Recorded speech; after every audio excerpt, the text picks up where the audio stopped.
voy a leer el capítulo en Romanos capítulo número 6. Dice así la palabra del Señor, 6:1, ¿están allí? Dice que, pues diremos, perseveraremos en el pecado para que la gracia abunde. En ninguna manera, porque los que hemos muerto al pecado, ¿cómo viviremos aún en él? ¿O no sabéis que todos los que hemos sido bautizados en Cristo Jesús hemos sido bautizados en su muerte? Porque somos sepultados juntamente con él para muerte por el bautismo, a fin de que como Cristo resucitó de los muertos por la gloria del Padre, así también nosotros andemos en vida nueva. Porque si fuimos plantados juntamente con él en la semejanza de su muerte, así también lo seremos en la de su resurrección. Sabiendo esto, que nuestro viejo hombre fue crucificado juntamente con él, para que el cuerpo del pecado sea destruido, a fin de que no sirvamos más al pecado, porque el que ha muerto ha sido justificado del pecado. Y si morimos con Cristo, creemos que también viviremos con él. Sabiendo que Cristo, habiendo resucitado de los muertos, ya no muere. La muerte no se enseñoreará más de él, porque en cuanto murió al pecado, murió una vez por todas, mas en cuanto vive, para Dios vive. Así también vosotros consideraos muertos al pecado, pero vivos para Dios en Cristo Jesús, Señor nuestro. Vamos a repetir ese último versículo. Así también vosotros consideraos muertos al pecado, pero vivos para Dios en Cristo Jesús, Señor nuestro. Bueno, vamos a orar, ¿sí? Mi Dios, te doy gracias, te ruego que hoy tú seas quien bendiga este tiempo, Señor. Nuestra mente, nuestro conocimiento, Señor, tú lo renueves, Padre mío, para que podamos admirar tu bondad, tu gracia, tu salvación en nosotros. Te agradezco porque estamos aquí, estamos por entrar a tu palabra y te suplico que tú bendigas este tiempo, por favor, nuestra mente, nuestro corazón, podamos experimentar esta vida nueva, Señor, que solamente se encuentra en ti. Por favor, te lo ruego, Padre mío, en el nombre de Jesús. Amén. Señor. Bien, la semana pasada y la de la antepasada, hace 15 días, empezamos a hablar acerca de la santidad, acerca de la búsqueda de la santidad. ¿Sí se recuerdan un poco de lo que hemos mencionado? Entonces tomamos el texto de Hebreos 12:14, que dice: seguid la paz con todos y la santidad, sin la cual nadie verá al Señor. De misma forma mencionaba que la Biblia de las Américas lo traduce: buscar la paz con todos y la santidad, sin la cual nadie verá al Señor. Y lo que aprendimos es, en primera instancia, que Dios es santo. Y cuando hablamos de la santidad de Dios, hablamos de su gloria, de su majestad, de lo inmenso que es Él, de lo incomparable que es en toda su potencia. Pero también vimos que el Señor pide a nosotros que así como Él es santo, nosotros también seamos santos en toda nuestra manera de vivir. Y cuando la Biblia habla de que nosotros somos santos, se refiere a que nos vamos a apartar del pecado, que nos vamos a apartar y nos vamos a consagrar para el Señor. Eso es lo que la Biblia enseña, tanto en el texto de Levítico como en 1 de Pedro 1, que Él nos llama a que vivamos en santidad. Y recuerden, no es que me van a poner Santa Margarita o Santo Benito, ¿no? O San Benito. Sino que vamos a vivir una vida acorde al Dios que es inmensamente santo y glorioso, ¿sí? Que nosotros vamos a apartarnos de esa condición de pecado.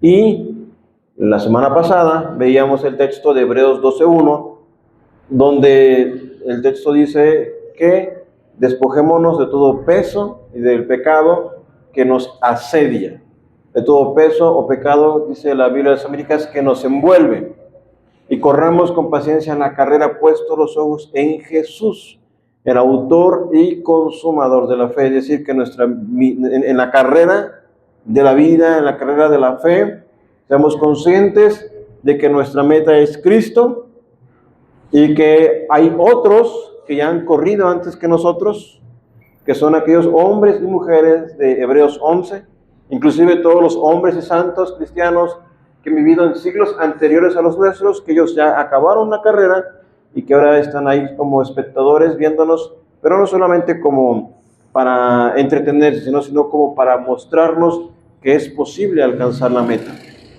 Eso es el texto de Hebreos, lo vimos el día domingo anterior. Ahora quiero tornar esta serie hacia un tema que es muy importante y que tiene que ver evidentemente con el pecado.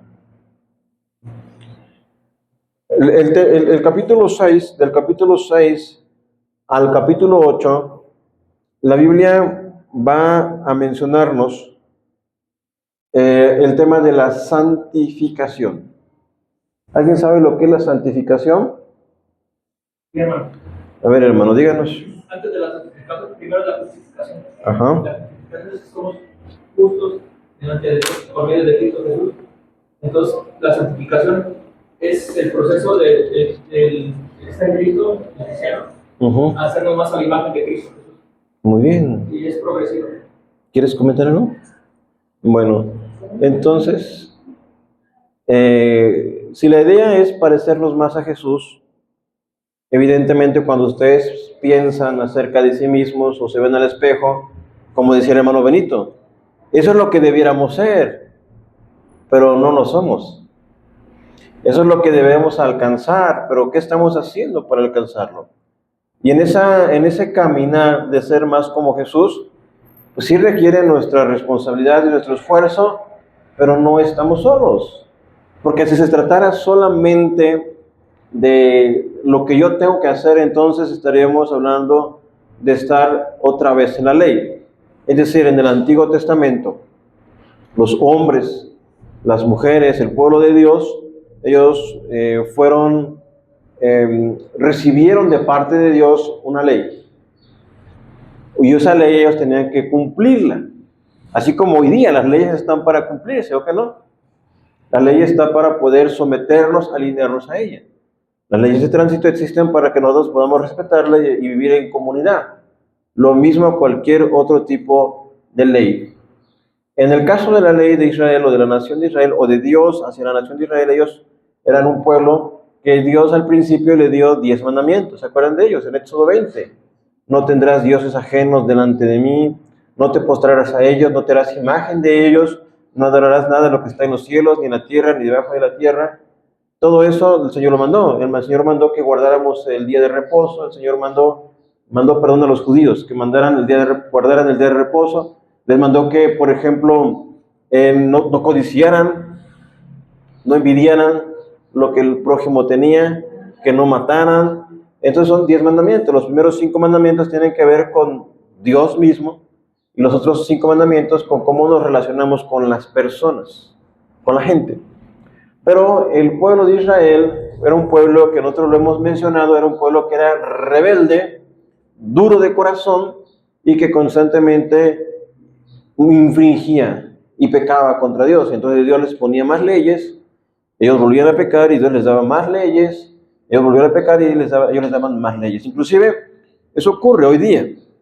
De repente las reformas fiscales existen porque los contadores o las personas constantemente están buscando la forma de evadir la ley.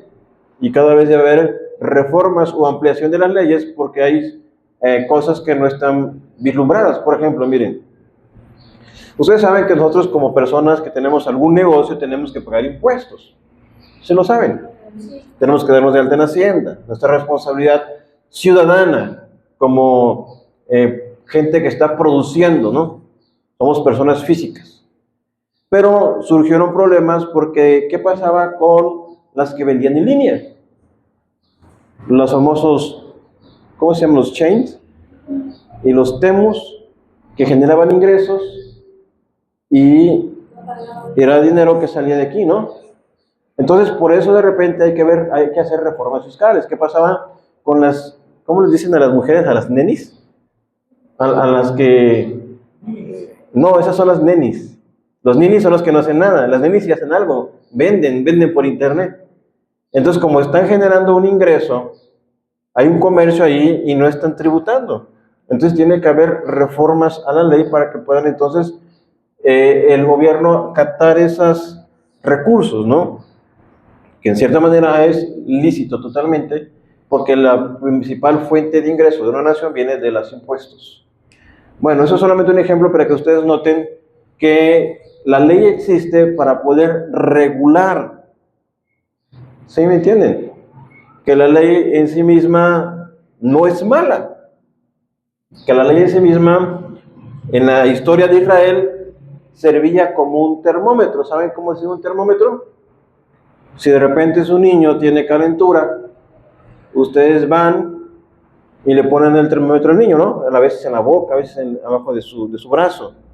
Entonces esperan un momento y cuando se lo quitan se dan cuenta, mira, tiene 36 grados. ¿A partir de qué grado ya es calentura? Yo no le sé eso. ¿37? Entonces ya, mira, necesita y ya le dan su tempra o no sé qué le van a dar a paracetamol al niño. Entonces la ley era eso. La ley era solamente para medir la maldad de los hombres. No tenía la intención de curar el problema.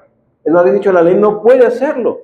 La ley solamente tenía la intención de ser ese termómetro y de ver que la maldad estaba incrementándose y entonces había necesidad de dar más leyes. Entonces la ley en sí misma no es mala. El mandamiento del Señor, como dice, es santo y bueno. Hace rato... Sí, hermano. Por ejemplo, Romanos 7, 11, 12. Sin embargo, la ley en sí misma es santa y sus mandatos son santos, rectos y buenos. Entonces, ese es el punto, ¿no? De que la ley como tal, o la ley del Antiguo Testamento no es mala. A lo mejor todos ustedes son personas que empezaron a caminar en la fe recientemente, pero alguien pensaba que la ley era mala, la ley del Antiguo Testamento. ¿Alguien llegó a pensar eso? ¿No? Pero no la podemos cumplir. Porque es importante aclarar eso porque hay ciertas agrupaciones cristianas que decían, no es que ya no estamos bajo la ley, estamos bajo la gracia. Y argumentan que todo lo que está atrás ya no sirve. Pero la ley es, por ejemplo, el Salmo 119, es un poema a la palabra del Señor. Si ustedes, ¿cómo comprenden, cómo aprenden de la sabiduría de Dios? Por medio de su ley, por medio de sus leyes. Pero como dice la palabra y como mencionaba el hermano, la ley no la podemos cumplir. Es imposible. ¿Alguien podría cumplir 613 mandamientos de la ley judía? Que si quebrantabas uno, quebrantabas todos. Era una ley... Ahí está el tema, dice el hermano Benito, no cumplimos ni los 10. Y en eso radica la gracia. En que cuando venimos a Cristo, venimos a ser salvos por gracia, por medio de la fe. Y es lo que Pablo enseña en Romanos. Pablo empieza hablando en Romanos que el hombre está perdido, que el hombre está caído, que el judío, el israelita que tenía una ley de parte de Dios, es culpable porque teniendo la ley no la cumplió. Y el gentil, cuando hablo de gentiles me refiero a todos aquellos que no eran judíos ni israelitas y que, digamos, pero ¿qué excusa? Más bien dicho, ¿por qué lo van a juzgar a ellos? Ellos no sabían de la ley. Bueno, la Biblia dice que Dios se reveló al hombre no solamente por medio de su palabra, se reveló también por medio de su creación y por medio de la conciencia. Dios puso algo de Él en nuestra conciencia, de tal manera que los hombres, aunque son malos y perversos, a veces hacen cosas buenas, ¿no? Los hombres malos aman a personas, aman a sus familiares. Entonces, de tal manera que no tienen excusa, dice el Señor, porque habiendo conocido a Dios, no le glorificaron como a Dios, sino que se entregaron en sus pasiones y cayeron en pecados vergonzosos. Entonces, la Biblia nos lleva en esa secuencia a ver, en este caso Pablo en Romanos, que el hombre es culpable. Cuando llegamos a Romanos 3:10 dice, no hay justo ni aun uno.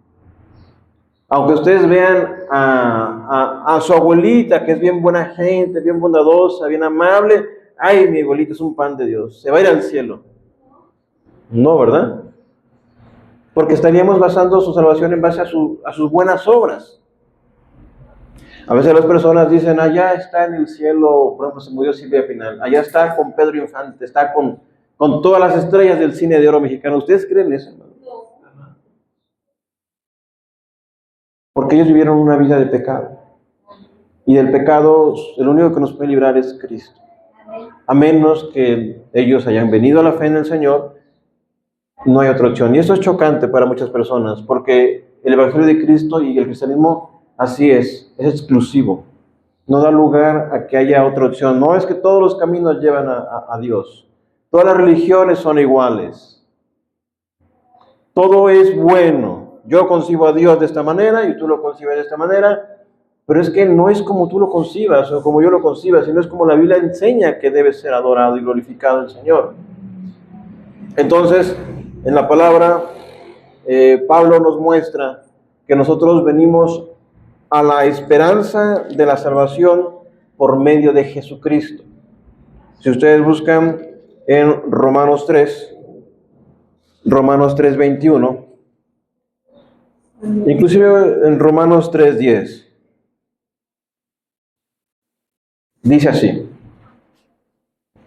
no hay justo, como está escrito, no hay justo ni aún uno. No hay quien entienda, no hay quien busque a Dios. Todos se desviaron, aún se hicieron inútiles. No hay quien haga lo bueno, no hay ni siquiera uno.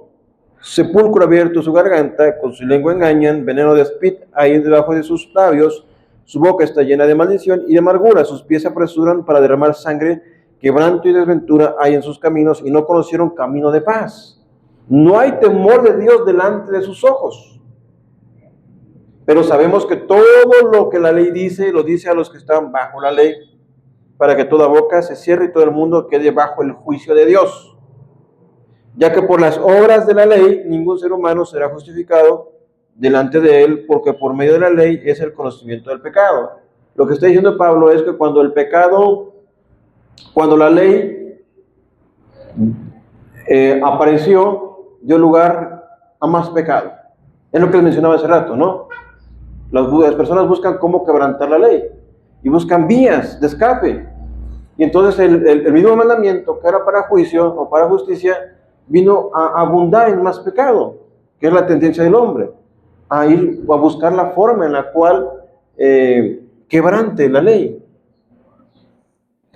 Entonces vean lo que dice el versículo 21.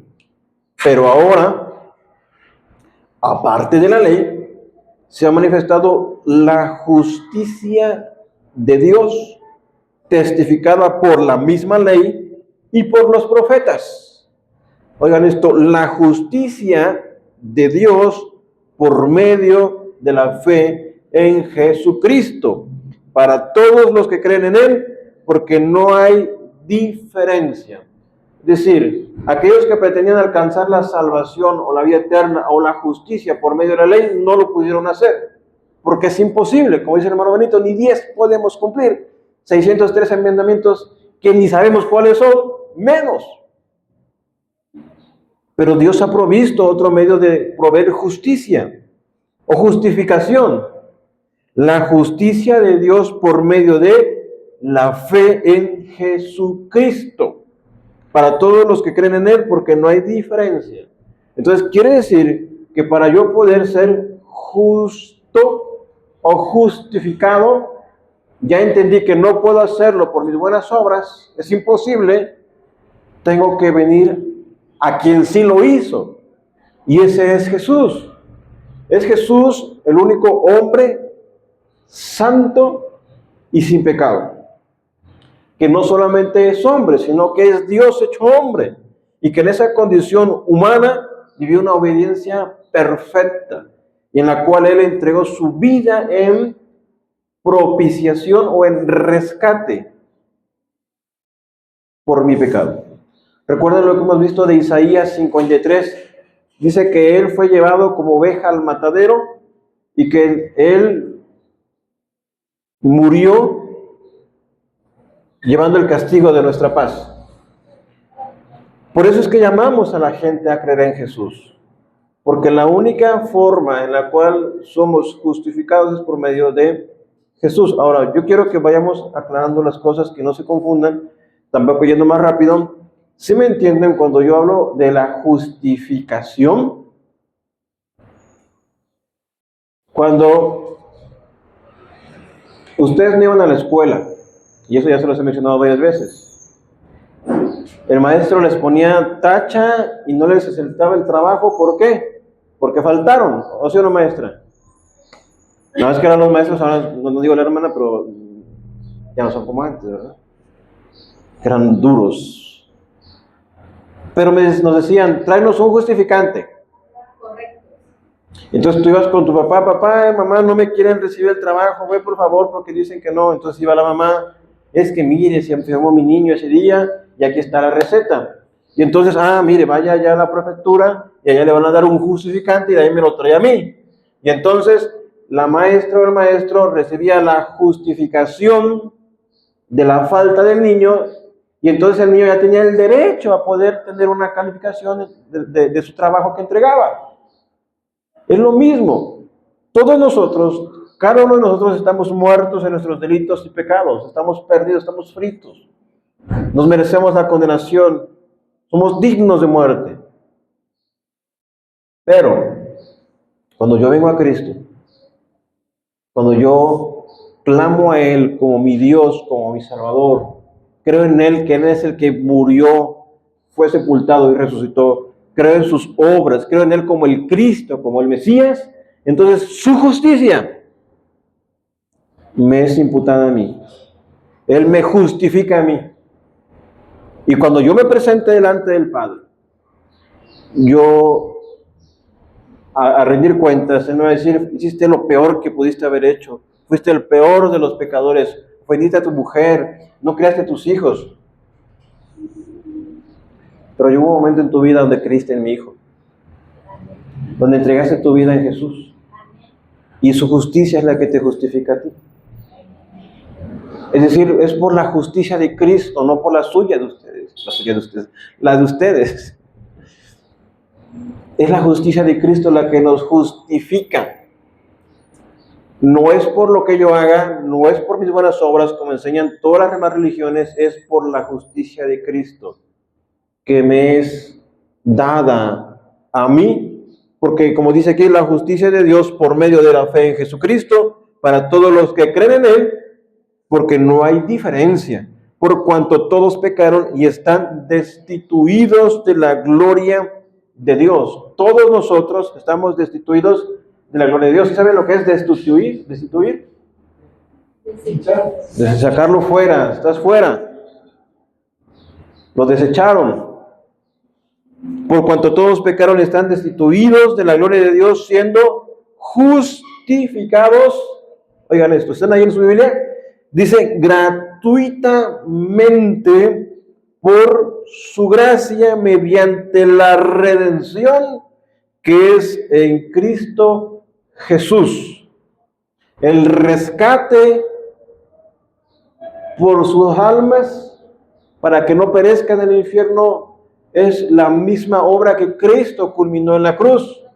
Su justicia perfecta, muriendo como el único santo y perfecto, el único sin pecado, entregando su vida como un sacrificio. Y la gente una vez me preguntó, un señor, ¿pero a quién le pagó pues Jesús? ¿A quién le pagó? Yo sé que no le pagó al malo o al diablo, pero ¿a quién le pagó? Pero vean lo que dice el versículo 25. A quien Dios puso como propiciación por medio de la fe en su sangre. ¿Quién lo puso, hermanos? ¿Quién entregó a su propio Hijo? Dios. ¿Quién desató su justicia sobre su propio Hijo? Dios. ¿Ustedes matarían a sus propios hijos por salvar a alguien? No, son mis hijos, que se mueran aquellos. Ellos son culpables. Jamás daría a mi hijo por rescatar a otra persona, y peor si es una vil persona. Pero Dios muestra su amor en que, siendo aún pecadores, Cristo murió por nosotros. 25 dice, a quien Dios puso como propiciación por medio de la fe en su sangre, para manifestar su justicia a causa de haber pasado por alto en su paciencia los pecados, con la mira de manifestar en este tiempo su justicia, a fin de que Él sea el justo, y en Jesús, y el que justifica al que es de la fe de Jesús. Es decir, Jesús es el que nos justifica. Por eso Jesús dijo, yo soy el camino, la verdad y la vida, y nadie viene al Padre. Por eso es que es exclusivo el Evangelio de Cristo, en que no hay forma de llegar a la vida eterna, a la salvación, a la vida plena inclusive, si no es por medio de Cristo. No hay otra opción. Por eso es que tanto insistimos en compartir el Evangelio a las personas, porque sabemos que están muertas en delitos y pecados. Y si esas personas no aceptan a Jesús, su condenación ya está. Y por eso oramos por ellos, para que vengan a la fe en el Señor. Por eso les enseñamos a los niños, para que ellos se instruyan, para que ellos tengan las herramientas, para que la fe sea infundada en ellos, para que puedan venir a la fe que es en Cristo. Vean más adelante. Pero hermano, Dios quiere decir que nosotros creemos eso, lo estamos hablando. Sí. Sí, pero es lo que va desarrollando Pablo. Que esa misma salvación se tiene que notar. Porque algunas personas pueden decir, pero yo ya creía en Jesús. Y algunos pueden tomarla como una libertad para pecar.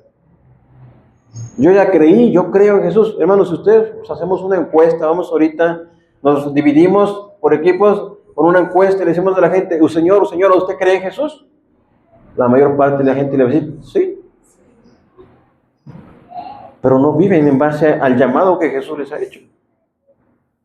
Porque el creer no solamente es decir creo, sino es esa renovación de la mente. Y como les he dicho, en esa renovación no es simplemente que yo decidí o que yo tomé la decisión o que yo hice una oración, sino es que el Espíritu Santo me regeneró, o sea, me convenció.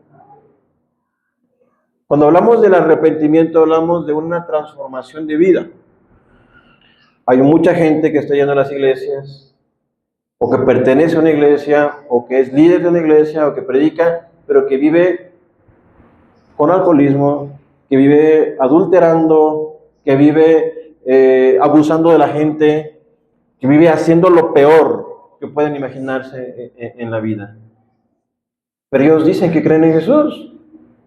Es por ello que lo que Pablo viene desarrollando es que sí, somos personas que somos llamadas a creer en eso, como dice el hermano Benito. Entonces, si creo, ¿soy salvo? Sí, hermano Benito. Porque es a lo que Jesús nos llama a creer. Jesús vino predicando el Evangelio del Reino diciendo, arrepentíos y creed al Evangelio. Entonces, si yo creo en Jesús, si yo creo que Él es mi Salvador, si yo creo en Dios como mi Rey, entonces Él es el que me salva y me justifica. Esa parte sí la tenemos clarísima todos. ¿Sí? Pero la salvación que el Señor obra en mí conlleva algo, como ya les mencioné, una transformación de vida, una vida nueva. Eso es lo que significa el bautismo, lo que empezamos a leer en Romanos 6. Si quieren adelantarse, en Romanos 6, porque en base a ese concepto que ustedes ya entendieron, soy salvo por Cristo, Él es quien me justifica, si yo creo en Él, Él es mi Salvador, y entonces yo ya tengo garantizado el cielo. Oigan esto, ya lo tienen garantizado. Lo dice la Biblia, no lo digo yo. Pero pregunta Pablo, ¿qué pues diremos? ¿Perseveraremos en el pecado para que abunde la gracia? Porque el argumento de Pablo es, algunos pueden pensar, pues voy a pecar, porque si peco, más gracia voy a recibir de Jesús. Si leen un poquito más atrás, en el 5:12, Pablo empieza a desarrollar ese argumento de cómo el pecado tuvo lugar en la vida de los hombres.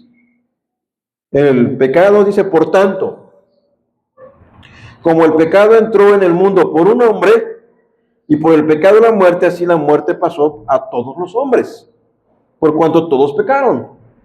Pues antes de la ley había pecado en el mundo, pero donde no hay ley no se inculpa de pecado. No obstante, la muerte de Adán, no obstante, reinó la muerte desde Adán hasta Moisés, aún en los que no pecaron a la manera de la transgresión de Adán, el cual es figura del que había de venir. Es decir, el pecado, ¿por medio de quién entró? Por medio del hombre, por medio de, ¿cómo se llamaba ese hombre? Adán. El pecado vino por medio de Adán, porque Adán fue el primer hombre y a la vez fue el primero que fue perfecto en todo. Pero Adán desobedeció a Dios. Y usted va a decir, no, fue la mujer. No, pero ¿quién era la cabeza? ¿Quién era el líder de la familia de ese matrimonio? ¿A quién Dios le pide cuentas? Oye, Eva, ¿por qué hiciste eso? No, yo fue, Adán, ¿dónde estás? Es que me escondí y tuve miedo porque me di cuenta que estaba desnudo. ¿Y quién les enseñó que estaban desnudos? Es que la mujer que tú me diste me dio de comer. Le echó la culpa a la mujer. Pero Dios, sí. Hermano, si Adán no hubiera comido del fruto prohibido, no hubiera pecado, aunque la mujer ya hubiera pecado. Bueno, es muy interesante esa pregunta. Miren, cuando ustedes ven a Jesús, lo van a ver aquí, más adelante. Dice, pero el don, el 15, el 5:15, pero el don no fue como la transgresión. Porque si por la transgresión de aquel uno murieron los muchos, abundaron mucho más para los muchos la gracia de Dios, por la gracia de un hombre, Jesucristo. Y con el don no sucede como con aquel que uno que pecó, porque ciertamente el juicio vino a causa de un solo pecado, para condenación, pero el don vino a causa de muchas transgresiones para justificación. Miren, dice el versículo 19, porque así como por la desobediencia de un hombre los muchos fueron constituidos pecadores, así también por la obediencia de uno los muchos serán constituidos justos. Y quiero que ustedes vean esto, miren, imagínense a dos hombres. Uno se llama Adán, el otro se llama Jesús. Dos hombres. La Biblia nos está diciendo Pablo que este es el primer Adán. Adán. El segundo Adán, ¿quién es? Jesús. Los dos eran perfectos, ¿no? Pero este desobedeció a Dios. Y la pregunta es, que dice la hermana, entonces si Adán hubiera recordado las palabras de Dios y en lugar de hacerle caso a la mujer no hubiera comido, ¿no hubiera pasado nada con nosotros? Recuerden que Eva tenía un problema. ¿Cuál era su problema de Eva? Ella había desobedecido a Dios. Ella también era imagen y semejanza de Dios. Ella era también la gloria de Dios. Recuerden que en la creación ni el hombre ni la mujer son diferentes, sino son iguales en dignidad, pero diferentes en roles. Igual de importante era Eva. Pero vean a este segundo Adán. Este segundo Adán, para salvar a la multitud de gente que estaba en pecado, ¿qué hizo? ¿Qué debe haber hecho Adán para salvar a su única ovejita? Morir por ella. Esa es la diferencia. Cristo entregó su vida. Adán tuvo que haber dado su vida por su mujer. Era una, la única. Pero Cristo vino y murió por todos nosotros. Por este uno vino el pecado para todos y por el otro entró la vida eterna para todos también.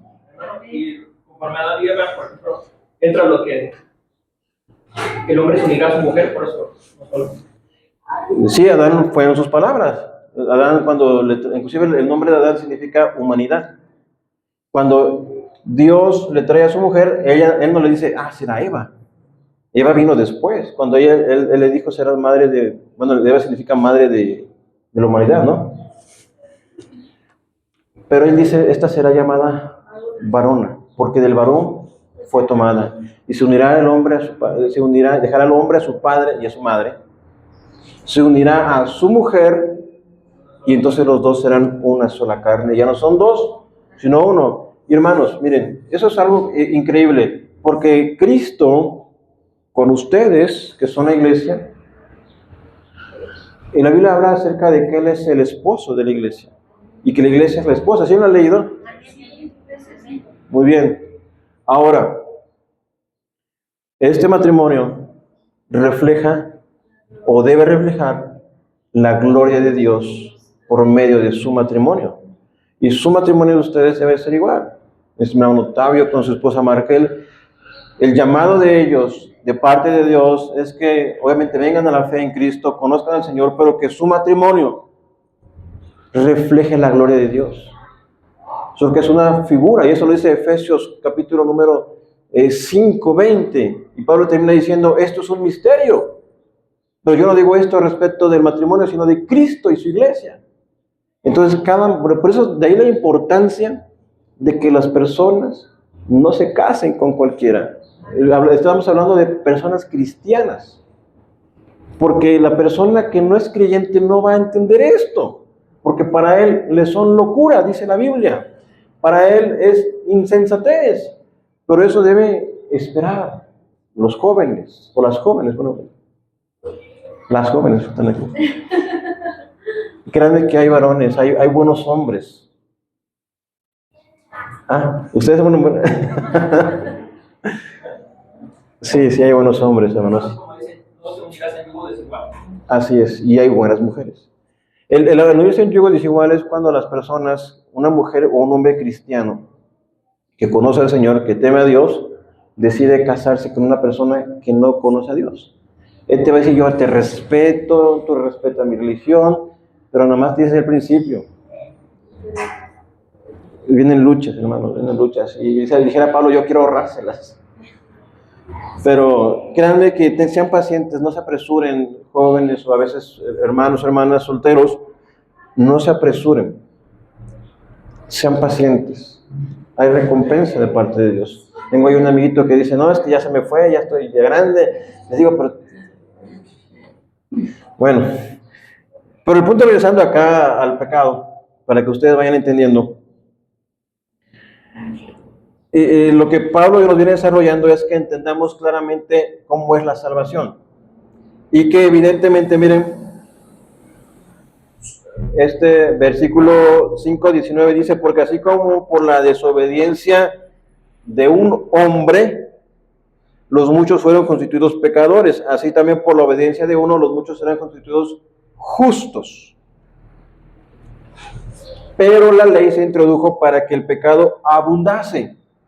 Mas cuando el pecado abundó, sobreabundó la gracia.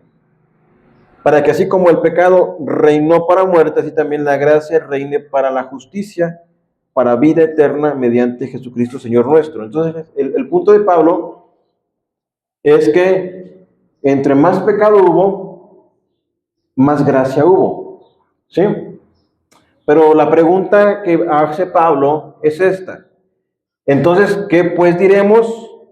Perseveraremos en el pecado para que la gracia abunde, y lo que les mencionaba, entonces voy a ser más pecador para que más gracia de Dios haya. No.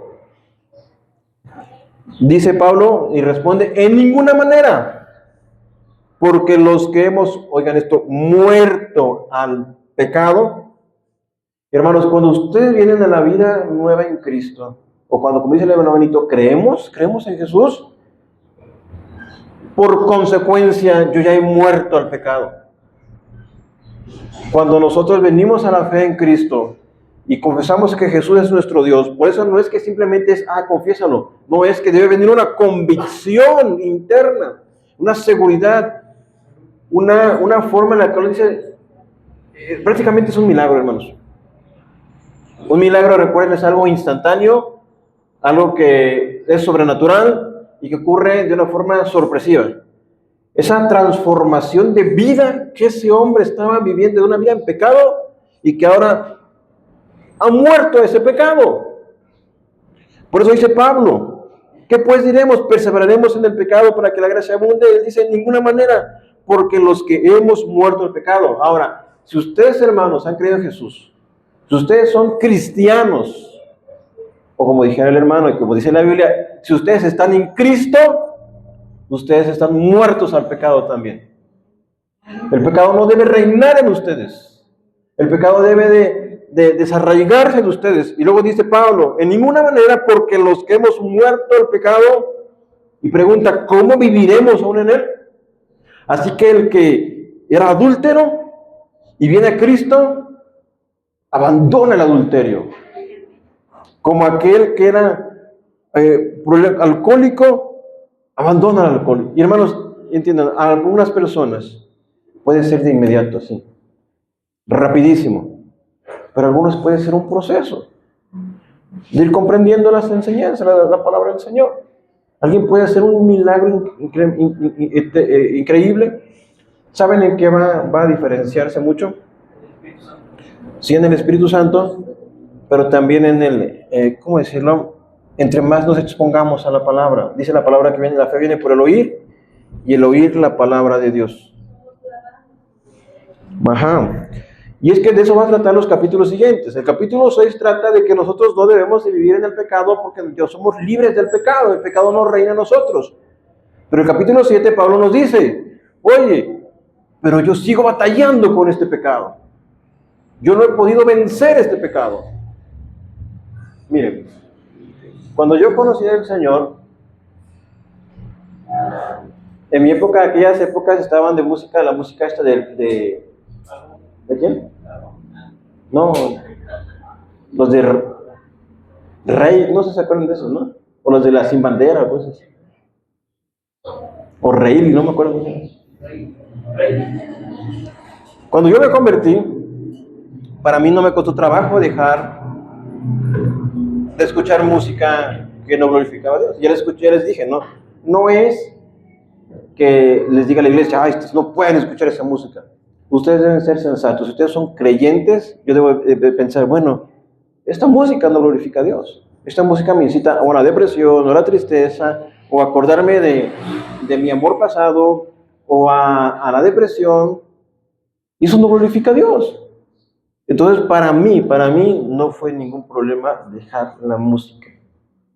Para otras personas escuchas, no, es que me gustan los Temerarios y tengo discos de Vicente Fernández y ¿cómo pues lo voy a hacer? Hay personas o iglesias que dicen, no, tira tus discos de Luis Miguel porque son del diablo. Hermanos, no tanto así, pero obviamente el parámetro nuestro es que todo lo que glorifica a Dios, eso debo hacer. Pero todo aquello que no honre a Dios, eso es santificarse, apartarse de todo eso. ¿Sí me entienden? Entonces, hay personas, o hay pecados, más bien dicho, que a lo mejor estaban en mí y que no salieron a la primera, sino que fueron paulatinamente, con un proceso. En aquel entonces yo jugaba fútbol. Y cuando uno juega fútbol, pues dicen groserías. Y a lo mejor las decía groserías no las dejé como que a la primera, ¿no? Pero sí fue un proceso de algunos meses quizá. Porque esas cosas que antes eran mi deleite, fueron perdiendo fuerza en mí. Pero hay cosas, hermanos, que no podemos vencer y que necesitamos ayuda de la iglesia y de los servidores para poder abandonar ese pecado, para poder dejar ese pecado, porque ese pecado nos está hundiendo, nos está matando. Miren lo que dice más adelante, en el versículo 3. ¿O no sabéis que todos los que hemos sido bautizados en Cristo Jesús, hemos sido bautizados en su muerte? Ahora, cuando Pablo está haciendo referencia a hemos sido bautizados, no se refiere propiamente al bautismo en agua, sino se refiere a nuestra salvación. Pero Pablo está utilizando esa forma para que nosotros entendamos, hemos sido bautizados en su muerte. Pero sí estas palabras reflejan lo que representa el bautismo como tal. Cuando yo vengo a las aguas y me bautizo, pero soy sumergido, como dice Pablo, ¿o no sabéis que todos los que hemos sido bautizados en Cristo Jesús hemos sido bautizados en su muerte? Porque somos sepultados juntamente con Él. para muerte por el bautismo, a fin de que como Cristo resucitó de los muertos para la gloria del Padre, así también nosotros andemos en vida nueva. Entonces, cuando yo vengo a la vida en Cristo, ese viejo hombre se muere, se queda atrás, ya no vive más. Por eso Pablo pregunta, ¿o no sabéis? Debe quedarse ahí muerto. Y entonces venimos a una nueva vida en Cristo, una vida hecha nueva, una vida transformada, renovada, donde ahora mis prioridades son diferentes, donde ahora de una forma inexplicable tengo deseo de ir a la iglesia, porque tengo deseo de tener comunión con otras personas que son afines a mí. Porque ahora tengo una loca obsesión por conocer más de Dios por medio de su palabra. Y quiero leerla y no la entiendo, pero la voy a leer y voy a ir a la iglesia porque me la van a explicar. Porque ahora he experimentado una transformación en mi vida, donde he dejado el pecado. Esa es la vida nueva en Cristo, lo que está diciendo Pablo. Porque cuando venimos a la fe en Cristo somos sepultados, ese viejo hombre, esa vieja persona, ese hombre que estaba viciado en delitos y pecados, muere. Y ahora surge una nueva vida en Cristo, porque somos sepultados juntamente con Él. Y estas palabras hablan de la unidad que debemos tener en Cristo, cuando somos unidos a Él. Estamos en Cristo, porque somos sepultados juntamente con Él. Ahora, Jesús murió, ¿no? Es lo que está hablando Pablo. Nosotros debemos morir también. Pero hermanos, ¿qué pasó con Pablo, con Jesús después? Resucitó. ¿Y qué haremos nosotros también? A fin de que como Cristo resucitó de los muertos para la gloria del Padre, así también nosotros andemos en vida nueva. Ustedes, cada uno de ustedes necesitan son llamados a vivir una vida nueva. Porque si fuimos plantados juntamente con Él en la semejanza de su muerte, así también lo seremos en la de su resurrección. Esa es la vida nueva, la promesa de la vida eterna, pero también la promesa de una vida nueva. Donde si ustedes habían caminado en fracaso, en tristezas, en penurias, hasta cierto momento de su vida, la luz de Cristo viene a ustedes. La esperanza del Señor. Sabiendo esto, que nuestro viejo hombre fue crucificado juntamente con Él para el cuerpo del pecado, para que el cuerpo del pecado sea destruido a fin de que no sirvamos más al pecado. Entonces lo que Pablo está diciendo es que el cristiano, si ustedes hermanos han creído en Jesús y ustedes dicen, Él es mi Señor y yo creo en Él, ustedes no deben vivir más en pecado.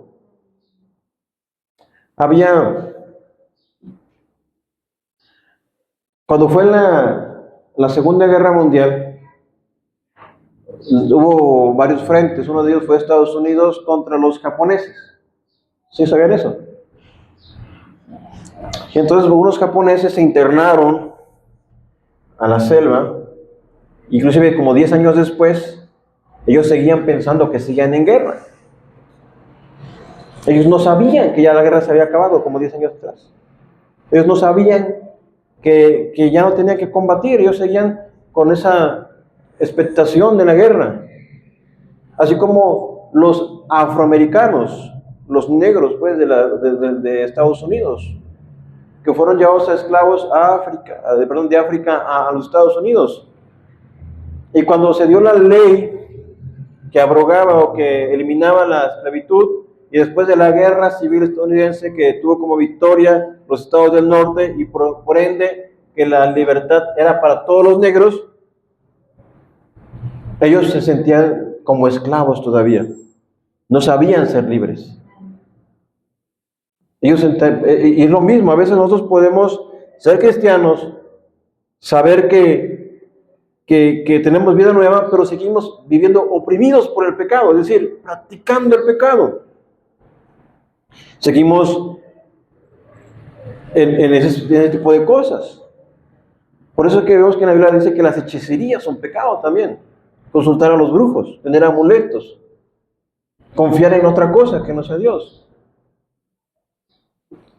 Todo ese tipo de cosas no tenemos ya más que tenerlas. Si en verdad hemos creído en Cristo, la palabra dice que al que está en Cristo el maligno no le toca.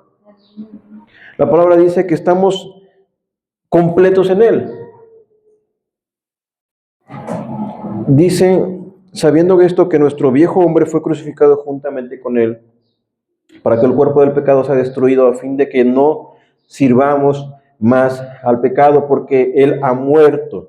Porque el que ha muerto ha sido justificado de pecado. Entendamos esto. Si entonces, si entendamos que la vida eterna y la salvación y la vida nueva es por medio de Cristo, y que ninguna obra o esfuerzo humano que yo pretenda hacer me va a salvar, sino solamente Cristo, y por consecuencia Él me libera del pecado, entonces yo tendría que creer en esto. Dice el 8, y si morimos con Cristo, creemos que también viviremos con Él, sabiendo que Cristo, habiendo resucitado de los muertos, ya no muere. La muerte no se enseñoreará más de Él. Oigan esto. Muchas personas, inclusive hay un incremento de gente que está adorando el culto a la muerte. ¿Se han visto, no? Gente que vende las imágenes, son las que están más grandes que yo. Y el 31 de octubre, que el culto a la muerte, y que se la ponen aquí, como que se la tatúan. Y no saben esto, que Cristo ha vencido a la muerte, que Cristo está por encima de la muerte, que Jesús es quien, la muerte no se enseñará más de Él, porque Él solamente murió una vez, pero murió sin pecado, y murió perfecto, y la muerte no le pudo retener. Y entonces, ¿qué hay más por encima de Dios? Tiene que venir problemas de repente, conflictos. La gente puede hacer 1000 cosas por obtener lo que quiere. Los políticos, la gente millonaria, hace cultos, sacrificios que ni te imaginas, pero de repente viene la luz a sus vidas. Dice, ¿qué tanto hice? Si solamente tenía que haber creído en la palabra. Y si morimos con Cristo, creemos que también viviremos con Él, sabiendo que Cristo, habiendo resucitado de los muertos, ya no muere y la muerte no se enseñoreará más de Él. Vean lo que dice el 10, porque en cuanto murió al pecado, murió una vez por todas, mas en cuanto vive, para Dios vive. Oigan esto. ¿Qué dice el versículo número 11, perdón? El versículo número 11 dice, así también. ¿A qué se refiere cuando dice vosotros? Así también ustedes, dice Pablo, así también ustedes, les digo yo ahora, considérense muertos al pecado, pero vivos para Dios en Cristo Jesús, Señor nuestro. Considérense vivos para Dios, pero muertos al pecado. Dice Pablo, no reine pues el pecado en vuestro cuerpo mortal, de modo que no obedezcáis a sus pasiones. No obedezcan a sus pasiones, tengan dominio propio. Crean que Cristo es el que reina en ustedes y no el pecado. No reine pues el pecado en vuestro cuerpo mortal, de modo que le obedezcáis en sus pasiones, ni tampoco presentéis vuestros miembros al pecado como instrumentos de iniquidad. Es decir, su cuerpo que ustedes tienen allí no es para el pecado. Su mente no es para el pecado. Sus ojos no son para el pecado. Todos ustedes no son para el pecado. Si ustedes realmente han creído en Cristo, ustedes deben ser santos en toda vuestra manera de vivir. Ustedes deben ser personas consagradas para Cristo. Yo no voy a ver eso porque eso me va a llevar a que yo tenga otras intenciones. Yo no voy a probar eso porque eso me va a desviar de mi comunión con Dios. Yo no voy a ir a ese lugar, yo no voy a estar con esa persona porque todo ello me va a corromper de tal manera que el pecado va a tomar lugar en mí. Porque es lo que Pablo va a decir en el siguiente capítulo. Porque la bacteria del pecado sigue allí. Y si tú la dejas crecer, si tú la alimentas constantemente, eso va a aumentar. Pablo en el siguiente capítulo, que lo vamos a ver la siguiente semana, va a decir, miserable hombre de mí, vivo en este cuerpo de pecado. Porque deben saber, hermanos, que también hay cosas que a veces nos es difícil dejar. Pero mientras tanto, ustedes sepan que lo que estamos aprendiendo de este capítulo es que ustedes, los creyentes, están libres del control del pecado. Están libres del control del pecado. El pecado no debe reinar más en ustedes. Que sus cuerpos, que sus miembros no son para el pecado. Ni tampoco presentéis vuestros miembros al pecado como instrumentos de iniquidad, sino presentaos vosotros mismos a Dios como vivos de entre los muertos y vuestros miembros a Dios como instrumento de justicia.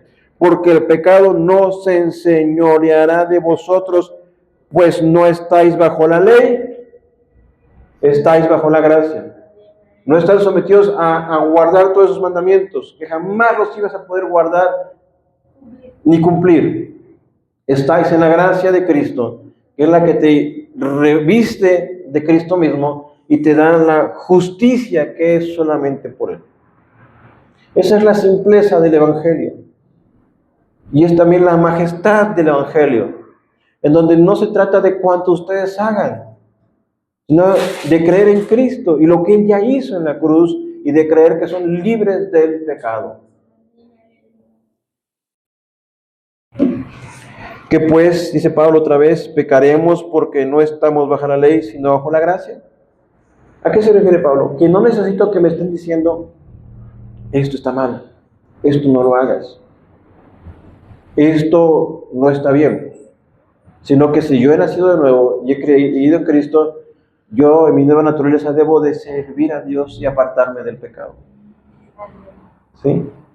Debo de dejar todo el pecado. Esos hombres afroamericanos, esos hombres japoneses que les dije, no sabían que eran libres, no lo entendían, aunque ya lo eran y no lo sabían. Que pues pecaremos porque no estamos bajo la ley, sino bajo la gracia en ninguna manera. ¿No sabéis que si os sometéis a alguien como esclavos para obedecerle, sois esclavos de aquel a quien obedecéis, sea del pecado para muerte, sea de la obediencia para justicia? Entonces, otra vez tienen dos opciones. O yo me esclavizo al pecado, porque las personas que pecan piensan que ellos son libres, ellos pueden hacer lo que quieran, pero no saben, hermanos, que son esclavos.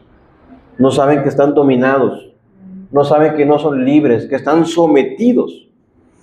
A veces lo podemos ver mucho en las personas que están enfermos con una adicción, que en cierta manera es una enfermedad. En las personas que son, es que veo mucho los tazos dorados por eso, los indigentes. Ellos están en una forma en que ellos piensan que están bien.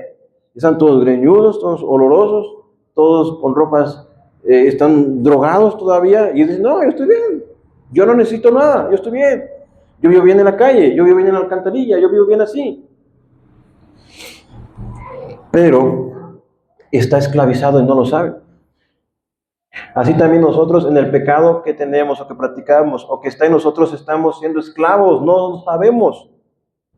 Podemos ser esclavos. Oigan, la pornografía es una forma de esclavitud, produce una hormona, que es la hormona de la felicidad, porque no se puede parar de ver. Y más que ahora con estas aplicaciones, ¿no? Inclusive esa aplicación también del scroll infinito, donde vas pasando todas las imágenes, videos, que se reproducen automáticamente, son adictivos. Las redes sociales son adictivas también. El alcohol es adictivo, ¿alguien lo puede dejar fácilmente? ¿O lo ha podido dejar fácilmente? Las drogas son adictivas. La pereza también es adictiva. La gula también, comer demasiado. La envidia también. Pero ¿quién nos puede liberar de esos? Y si ustedes están en Cristo, si ustedes han creído el Evangelio, la Biblia dice, ustedes ya son libres. Si ustedes han creído que Cristo es su Señor, que Él es su Salvador, y ustedes en algún momento han dicho, es que, porque pasa, hermanos, lo que vamos a ver esta semana. Soy un cristiano, camino con Dios, pero llego a tropezar. Y empiezo a hundirme más en ese pecado, de tal manera que vuelvo a esclavizarme en ese pecado. Pero vuelvo a luchar contra ello y salgo, pero vuelvo a recaer otra vez en ese pecado. Entonces, es lo que Pablo nos va a enseñar la próxima semana. ¿Tienen preguntas? ¿Preguntas? Vamos a orar entonces, ¿sí? Pero sepan ustedes que si han creído en Cristo, si están en el Señor, ustedes son libres del pecado. El pecado no reina más. ¿Sí o no? No pregunte. Es que hablábamos de Eva, ¿no? Ujú. Pero la mujer ha sido, ¿cómo le llaman? Pues, un parte importante de la historia porque por la mujer se han destruido a los reinos. Ajá. Ahí tiene Troya, Helena, Cleopatra con los egipcios. Entonces, Con Julio César, ¿no? Y después Marco Antonio. Sí, es cierto, miren, eso es un poder. Sansón con María. Miren, la mujer tiene otras características, por eso les digo, somos diferentes en roles. El hombre puede tener más fuerza física, ¿no? Pero las mujeres son más inteligentes que los hombres. Entonces, la pregunta del hermano Benito es que la mujer, también a causa de ella, ha habido situaciones, ¿no? Y por ejemplo, en la Biblia menciona el hermano a Dalila, también está Jezabel, ¿no? Una mujer manipuladora, controladora. E inclusive hablamos el día viernes acerca de Salomón, que era el mil amores, que por causa de tantas mujeres que tuvo, su corazón fue inclinado a los ídolos. También lo de Juan el Bautista. A Juan el Bautista también lo decapitaron porque una señora estaba enojada porque le decía que no estaba bien que ella estuviera con su cuñado. Estaba mal Juan el Bautista. Pero todo eso es que la mujer, por eso es que el rol de la mujer dentro de la iglesia, dentro de la familia, dentro de la sociedad es muy importante. Pero hoy en día los movimientos feministas, ese tipo de ideologías han volcado que la mujer trate de ser más masculina y el hombre tiene que ser más femenino. Igualdad de género. La igualdad de género, dice. Empoderamiento, ¿no? Deben descargar un camión. No, pero ellos no buscan eso. Ellos buscan ser las presidentas, buscan ser las diputadas, buscan ser... Eso de los cementos, no, eso no. Ni se acuerdan de eso. Sí, los de paquetería que nos llevan las cajas de zapatos son ahora una muchachota ahí y se echan las cajas arriba. Ni pesan esas cajas, ¿verdad? Son de zapatos. Pero sí, es una persona que tiene una tendencia al lesbianismo. Pero bueno, vamos a orar, ¿sí? Para poder terminar. Bueno, mi Señor, te doy gracias. Te ruego que hoy tu gracia, tu misericordia sea con nosotros. Que, Señor nuestro, no reine el pecado en nosotros. Que lo que hemos aprendido en base a tu evangelio no abundemos más en esa condición caída.